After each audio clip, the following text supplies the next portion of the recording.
ভাই, আপনার ফোন যদি স্লো কাজ করে এবং হ্যাং করে, ঠিকমতো ব্যবহার করতে পারছে না, তাহলে এখনই ফোনের মধ্যে এই সেটিংসগুলো করে নিন। এরপরে দেখবেন যে নতুন অবস্থাতে যেমন ফোন সুপার ফাস্ট কাজ করতো ওরকম কাজ করবে।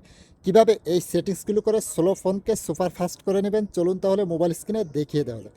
ভিডিওটা আপনার টাইমলাইনে শেয়ার করে রাখতে পারেন, যখন প্রয়োজন পড়বে দেখে নিয়ে কাজটা করতে পারবেন এবং পেজটিকে ফলো করে রাখতে পারেন এরকম সব ইনফরমেটিভ ভিডিও পেতে। ফার্স্ট অফ অল আপনার ফোনের সেটিংসটা ওপেন করবেন, তার উপরে সার্চ বক্স পেয়ে যাবেন। এই সার্চ বক্সে লিখবেন রিমুভ, তার সাথে সাথে আপনি এখানে পেয়ে যাবেন রিমুভ অ্যানিমেশন। এর উপরে ট্যাপ করবেন, ট্যাপ করার পরে রিমুভ অ্যানিমেশন এটা যদি অন করা থাকে তাহলে আপনি এখান থেকে এটা বন্ধ করে দিবেন। এরপরে ইম্পর্টেন্ট আর একটা সেটিংস আপনাকে করতে হবে, এর জন্য এখান থেকে ব্যাক বাটনে প্রেস করবে, তারপরে আপনার ফোনের প্লে স্টোর অ্যাপসটাকে ওপেন করবেন, কর্নারে আপনার প্রোফাইল আইকন বা লোগোর উপরে ট্যাপ করবেন, তারপরে এখানে পেয়ে যাবেন সেটিংস, এর উপরে ট্যাপ করবেন, দেন এখানে পেয়ে যাবেন নেটওয়ার্ক প্রিফারেন্স, এর উপরে ট্যাপ করবে, পরে এখানে পেয়ে যাবেন অটো আপডেট অ্যাপস, এর উপরে ট্যাপ করবেন। ট্যাপ করার পরে এখানে যদি আপনার update all over wifi data এটা সিলেক্ট করা থাকে তাহলে আপনি do not auto update apps এটাকে সিলেক্ট করে দিবেন।